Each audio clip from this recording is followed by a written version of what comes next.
તો ગીરમાં સિંહોના સંરક્ષણ મુદ્દે વન વિભાગ સામે ગંભીર આક્ષેપો થયા છે। ધારી ગીર પૂર્વ ડિવિઝન દ્વારા બાબરકોટ વિસ્તારમાં 75 હેક્ટર રિઝર્વ ફોરેસ્ટ જમીન ખાનગી કંપનીને માઇનિંગ માટે આપવા ખોટા રિપોર્ટ તૈયાર કરાયા હોવાનો ભાંડાફોડ થયો છે।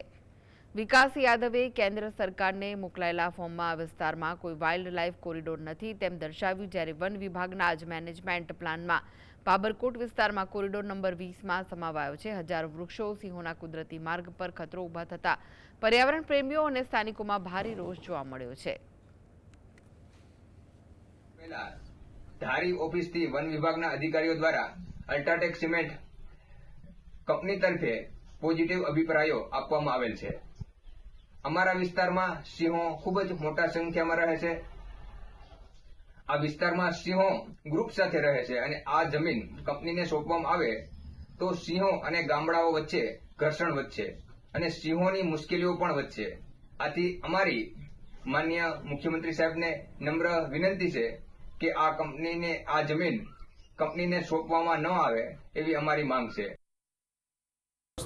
કે જ્યારે માઇનિંગ થતું હોય અને માઇનિંગની કંપની સિંહો માટે બીજી જગ્યા ફાળવી રહી છે, પણ બીજી જગ્યા શું સિંહો માટે યોગ્ય પુરવાર થશે? કોસ્ટલના સિંહોની વર્તણૂક અલગ છે। આ કોસ્ટલ વિસ્તાર છે અને કોસ્ટલના સિંહોની વર્તણૂકનો અભ્યાસ કર્યા વગર જ્યારે આ જે ખાનગી કંપની છે એ બીજી જગ્યાએ સિંહો માટેની વ્યવસ્થા ઊભી કરે છે તો શું સિંહો ત્યાં આગળ રહી શકશે? અને બીજી વસ્તુ કે આટલી કિંમતી જમીન વન્યજીવો માટેની ખૂબ જ જરૂરિયાતવાળી જગ્યાને ખાનગી કંપનીને આપી દેવાનું કારસો આ ખૂબ જ ગંભીર બાબત છે।